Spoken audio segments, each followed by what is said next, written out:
आ जाओ जी कहते छले तो नवाब भी बैठा साडा नवाब आ उत्ते आओ इन्हू भी लिया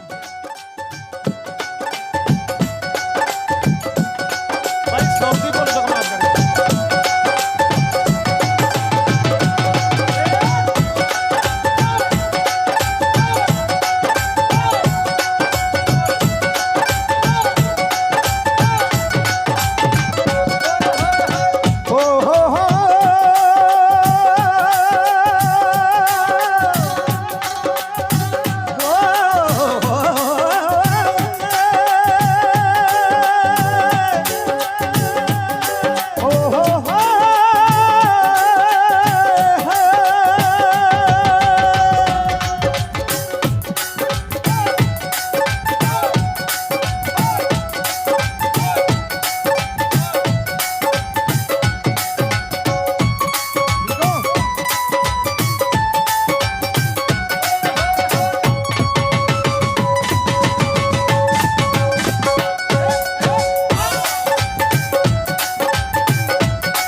भाई दे नाल ते खिच के ताड़ी मार दो